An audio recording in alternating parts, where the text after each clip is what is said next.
చేసే ప్రయత్నం చేస్తాడేమో తెలియదు. ఏది చేసినా అసలు పవన్ కళ్యాణ్ ఎక్కడ పోటీ చేస్తున్నాడు తన సీట్ అని చెప్పుకునే పరిస్థితి ఉంది. ఈ రోజు వచ్చినట్లు ఆయన ఉన్నట్లేదు అనుకుంటా. ఆయనది లేదు, తనది లేదు. ఇప్పటికే డెసిషన్ తీసుకుంటే ఎక్కడ పోటీ అని చెప్పిండాలిగా, అది రాలే. కుప్పమన్నా ఉందా?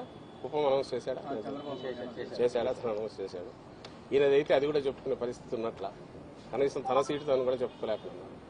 మరి అది కూడా ఆఖరణ చంద్రబాబు నాయుడు అన్ని ఈక్వేషన్స్ చూసి ఎక్కడ పోమంటే అక్కడ పోతాడేమో తెలియదు. 24 సీట్లు జనసేన పోటీ చేస్తానని చెప్పి పవన్ కళ్యాణ్ అన్నారు సార్, కానీ 5 సీట్లు మాత్రమే ప్రకటించారు. అంటే మిగతా సీట్లో క్లారిటీ లేరా, అభ్యర్థి లేరా? చెప్తున్నా కదా, మిగిలిన సీట్లు చంద్రబాబు నాయుడు డిసైడ్ చేయాలి. అది జనసేన కూడా ఈయనే ఇవ్వాలి. అసలు ఫస్ట్ థింగ్ 24 సీట్లు, అసలు 175 వైఎస్ఆర్సీపీ నిలబడినాం. 2014కు మాకున్న ఇది వచ్చి 18 సీట్లలో పోటీ చేయడం ఒకటే. అంతకుముందు పులివెందుల ఇది గెలుచుకోవడం. అలాంటిది 2014లో ఎన్నికలకు మొత్తంగా ప్రిపేర్ అయ్యాం. అంతకుముందు స్థానిక సంస్థలు కానీ అంటే రాజకీయ పార్టీ విశ్వసనీయత కలిగిన నాయకుడు ఉంటే ఆ పార్టీ స్ట్రక్చరు 175 కాన్స్టిట్యున్సీలు 175 పెట్టాము. తెలంగాణలో కూడా ఎక్కడైతే మేము వద్దనుకున్న చోట కూడా కొన్ని చోట్ల పెట్టాము. 6% ఓట్స్ ఆ రోజు తెచ్చుకున్నాం పోటీ. ఇందులో ఒక పార్టీ ఎట్లుండాలి రాజకీయ పార్టీ అనేది జగన్మోహన్ రెడ్డి గారు చూపిస్తే, ఒక అవుట్ఫిట్ ఏదో పెట్టుకుని ఇది రాజకీయ పార్టీ అని చెప్తున్నది ఏదైతే జనసేన అంటున్నారో, ఇంత దరిద్రంగా ఇట్లా కూడా ఉంటారా అనేది చూడాలంటే ఆయన్నే పవన్ కళ్యాణ్ గారిని చూస్తే కనపడుతుంది. అందుకోసమే మీరు గమనిస్తే పార్టీ స్ట్రక్చరు ఏర్పాటు చేసుకోవడానికి కానీ 175 నియోజకవర్గాల్లో ఒక ఇన్ఛార్జిని పెట్టుకునే ప్రయత్నం కానీ, అలాగే పార్టీ తరఫున కింద కమిటీలు వేయడం కానీ ఎందుకు చేయలేదంటే రేపు డిమాండ్ పెరుగుతుంది, చంద్రబాబు నాయుడుకి ఇబ్బంది కలుగుతుందని. జస్ట్ ఊరికే పార్టీ పేరు, గాజు గ్లాస్ గుర్తు ఈ రెండు పెట్టుకున్నాడు. అండ్ నేను ఇంతకుముందు అన్నట్టు 100% ఓన్డ్ సబ్సిడరీ కింద చంద్రబాబు నాయుడు అందరినీ డిసైడ్ చేస్తాడు. ఇక్కడ విమర్శలను అక్కడ తీసుకెళ్లొచ్చు. అది ఇంకా ఆలోచించుకోవాల్సింది ఈయన మీద హోప్ పెట్టుకుని పవన్ కళ్యాణ్ మీద ఇన్నాళ్ళు కలలు గంటూ వచ్చిన వాళ్ళు ఎవరన్నా ఉంటే వాళ్ళు ఆలోచించుకోవాలి. వాళ్ళ పరిస్థితి ఏంది, వాళ్ళకి ఆఖరికి ఏమి ఇది అవుతుంది అనేది వాళ్ళు ఆలోచించుకోవాలా. ఇప్పటికైనా రియలైజ్ కావాలా. అంటే ఇలాంటి చంద్రబాబు నాయుడుకు లేకపోవడం, 175 స్థానాల్లో ఇన్నాళ్ళు అధికారంలో ఉన్న తెలుగుదేశం పార్టీ 175 స్థానాలకు అభ్యర్థులను డిక్లేర్ చేయలేకపోవడం, అందులో ఇంకోరిని తీసుకొచ్చి 24 స్థానాలు వాళ్ళ కనకడం, ఆ 24లో కూడా ఎవరు అనేది చెప్పలేకపోవడం. అంటే ఎంటైర్ థింగ్ ఈజ్ ఫ్లూయిడ్. ఇందులో బీజేపీలో కూడా ఒకవేళ పొత్తు కుదిరితే ఈయన పంపిస్తాడు అనుకుంటా, తన అభ్యర్థులనే పంపిస్తాడు. సో మాస్టర్ ప్లానింగ్ ఆయన చేస్తాడు. దాని నుంచి దీని నుంచి అనేది ఆయన. బీజేపీ గురించి చంద్రబాబు మాట్లాడలేదు సార్, కానీ పవన్ కళ్యాణ్ మాత్రం బీజేపీ ఆశీస్సులతో సీట్లు ప్రకటిస్తున్నాం అంటున్నారు. ఏం మాట్లాడాలి? ఆయన పోయి కలిసి వచ్చాడు కదా, కలిసి వచ్చాడు. ఆ తర్వాత ఫీలింగ్స్ వస్తున్నాయి. పవన్ కళ్యాణ్ అన్నదాన్ని వీళ్ళెవరు డినై చేయట్లే. సో బీజేపీతో పొత్తు అర్జెంటుగా పెట్టుకోవాలనే దాంట్లో, అలాగే కాంగ్రెస్ వరకు ఇండైరెక్ట్ ఫైనాన్సింగ్ చేయించైనా వైఎస్ఆర్సీపీ ఓట్లు ఏమైనా చీల్చగలమనేది అది కూడా ఆలోచిస్తున్నాడు.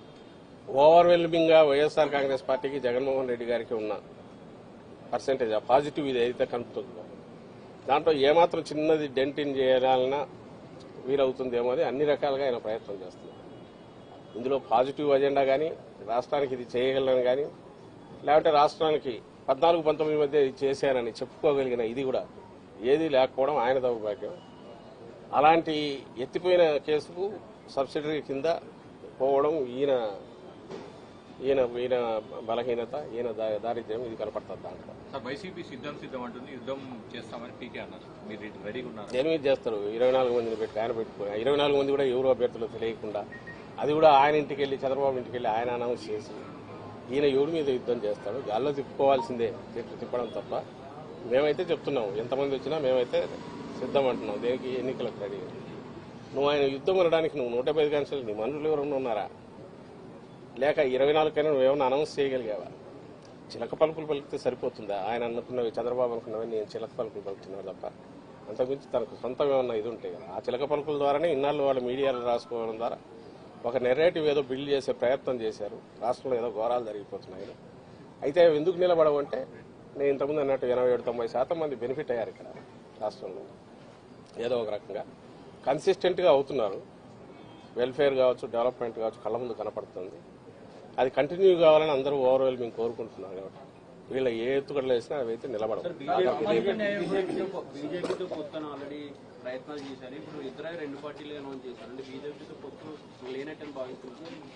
బీజేపీ పొత్తు పెట్టుకోవాలని ఆత్రంగా ఉన్నాము, అయిపోయింది ఆల్మోస్ట్. నిన్న ఏదో చార్టర్డ్ ఫ్లైట్ అన్నారు, మొన్న పోతున్నాం అన్నారు. పవన్ కళ్యాణ్ అది బయటకు వెళ్ళిపోమంటారు, next Chandrababu పోతాడన్నారు.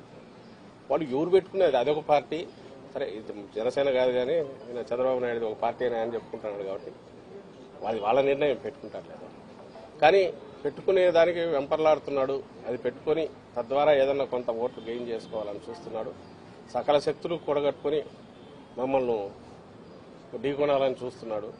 Last ditch efforts అంటారు కదా, దింపుడు కళ్ళ మాస, దాంతో ప్రయత్నం చేస్తున్నారు అనే దాంట్లో భాగంగా ఆయన పోయి అమిత్ షాను కలవడము, బీజేపీ వాళ్ళతో లోపాయికారిగా ఈయన ఏజెంట్లు ఉన్నారు కదా అక్కడ టీడీపీలోంచి బీజేపీలో ఉన్న 4-5 నాయకులు, వాళ్ళ ప్రయత్నాలు ఇవన్నీ మీ మీడియాలో మీరే రాస్తున్నారు, బయటకు వస్తున్నాయి. అంటే ప్రయత్నాలు అయితే చేసుకుంటున్నాడు. ఈ లిస్టులో సామాజిక న్యాయమైన కనిపించింది. అభ్యర్థులుగా పెట్టి రాష్ట్రం మీద కుదురుతుందని చంద్రబాబు అంటారు. ఏది వైసీపీ రౌడీలను అభ్యర్థులుగా పెట్టి రాష్ట్రం మీద కుదురుతుందని చంద్రబాబు అంటారు. ఆయన ఏదన్నా అనుకోవచ్చు, ఎవరు అనేది ప్రజలకు తెలుసు. ఆయన కేవలం పడికట్టు మాటలు 4 పెట్టుకునేందుకు మాత్రం ఎవరు ఇది అవుతుంది. ఈరోజు ఇది అంటున్నాడు, రేపు ఇంకొకటి అంటాడు. అసలు రాష్ట్రం నాశనం అయిపోతుంది అంటాడు, ఇంకో శ్రీలంక అయిపోతుంది అంటాడు. ఈయనేమో మరి ఆయన అనౌన్స్ చేసేవేమో మన ఎప్పుడో లెక్కేస్తే 30,000-40,000 కోట్లు అవుతుంది ఒక స్కీమే ఆయన చెప్పినట్టు ఇస్తే. కానీ ఎప్పుడు ఇవ్వడు తెలుసు, అందులో 0.5% ఏమైనా ఇస్తే ఇస్తాడు. గతంలో హిస్టరీ మనం చూస్తే అలాంటిదే ఉంది ఆయన హిస్టరీ అంతా. జనం నమ్ముతారు, జనం గొర్రెల్లాగా నమ్ముతారు. తను 5 ఏళ్ళు అయిపోయింది కాబట్టి మర్చిపోయి ఉంటారని అనుకుంటున్నాడు కాబట్టి ఆయన ఏదైనా మాట్లాడతాడు. మామూలు ఉద్దేశించి కూడా ఎలాంటి మాటలైనా మాట్లాడతాడు. బట్ అల్టిమేట్గా ప్రజలు అనుభవించినారు, ఆ పీరియడ్ అనుభవించినారు. పాజిటివ్ సైడ్ ఈసారి కూడా వాళ్ళ ఎక్స్పీరియన్స్ డిఫరెంట్గా ఉంది. ఫస్ట్ టైం ప్రజలది వైఎస్ఆర్సీపీ పాలన అంటే దే హ్యావ్ ఆల్రెడీ డిసైడెడ్ అని మాకు వస్తున్న దీంట్లో కనపడుతుంది. మా సర్వేలో కానీ మాటలో కానీ ప్రమాణం కనపడుతుంది. We will sweep last time కంటే బెటర్ ఇది ఉంటుంది. 175 టార్గెట్ మాది అట్లే ఉంది. సామాజిక న్యాయమైన కనిపించిందా? మీ పార్టీ ప్రతిసారి సామాజిక న్యాయం అంటుంది, ఇప్పుడు ఇస్తే అదేమైనా కనిపించిందా స్టేట్ పాలసీ? అసలు అది అది ఇస్తే దానికి ఏదైనా ఒక ఇది లేదు, శాంక్టిటీ లేనప్పుడు దాంట్లో మళ్ళీ దానికోసం వెతకడం అది చూసేది ఇంకా అందులో అనౌన్స్ చేయాల్సింది. అతను సామాజిక న్యాయం మా వైపు నుంచి అయితే ఒకరితో పోల్చుకోవాల్సిన పరిస్థితులు అయితే లేవు.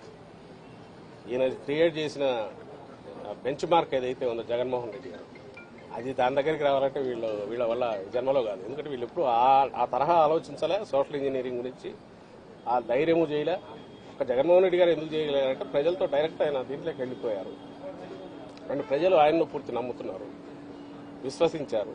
ఇట్లాంటి నాయకుడు మాకు కావాలంటున్నారు కాబట్టి ప్రజల ఆకాంక్షలను అర్థం చేసుకున్నారు కాబట్టి ఆ బ్యాలెన్సింగ్ సోషల్ ఇంజనీరింగ్ అనేది ఆయన సక్సెస్ఫుల్ చేయలేదు. వీళ్ళ చేత ఏమవుతుంది, వీళ్ళు పెట్టుకున్నదంటే నానా చట్టపడి ఎట్లా అన్ని అతుకులు వేసుకుని ఎట్లా రావాలని వీళ్ళు చూస్తున్నారు.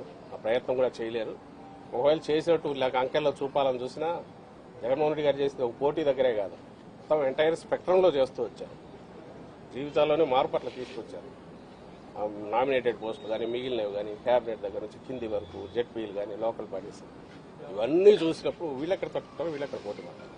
మన ఊరికే పిగ్మీలాగా ఎట్లా మరుగుజుల్లాగా ఉండాల్సింది తప్ప ఆ విషయంలో సోషల్ ఇంజనీరింగ్ అంతకుమించి అయితే వాళ్ళు చేయగలిగింది. సబ్స్క్రైబ్ చేయండి. Please do subscribe to Please like, share and subscribe to top Telugu TV. Top Telugu TV. Top Telugu TV.